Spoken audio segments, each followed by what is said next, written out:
এক পাশ হয়ে গিয়েছে, এবার উল্টে আরেক পাশে দিয়েছি। ডাটাগুলোর ভিতরে একটু পানি দিয়ে ভাপ দিয়ে নিব। এখন আমি ঢাকনা দিয়ে ঢেকে দিব। চুলার জাল একদম বাড়িয়ে দিব। বলক চলে আসছে, এবার আমি নেড়ে দিব। নেড়ে দিয়ে একটু ছাঁকনির সাহায্যে ছেঁকে নেব। পাত্রটি গরম হয়ে গিয়েছে, এবার দিয়ে দিব তেল। তেল গরম হলে দিয়ে দিব। তেল গরম হয়ে গিয়েছে, দিয়ে দিচ্ছি পরিমাণ মতো পেঁয়াজ কুচি। পেঁয়াজগুলো ভালোভাবে ভাজার জন্য দিয়ে দিচ্ছি পরিমাণ মতো লবণ, তরকারি অনুযায়ী আদা ও রসুন পেস্ট।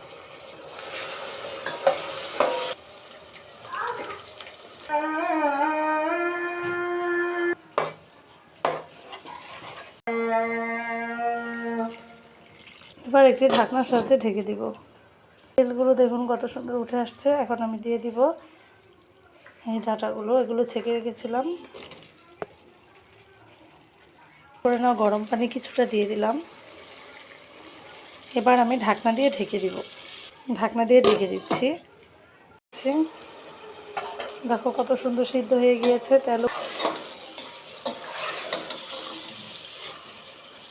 দেখো সিদ্ধ হয়ে গিয়েছে। গরম পানি ফুটিয়ে নেবে, তারপর আস্তে আস্তে করে পানি দিয়ে দিয়ে কষিয়ে নেবে, তাহলে দেখবে সুন্দর সিদ্ধ হয়ে গিয়েছে। সিদ্ধ হয়ে গিয়েছে। এবার আমি তরকারির ঝোলের জন্য পানি দিয়ে দিচ্ছি, আগে থেকে গরম করে নেওয়া গরম পানি।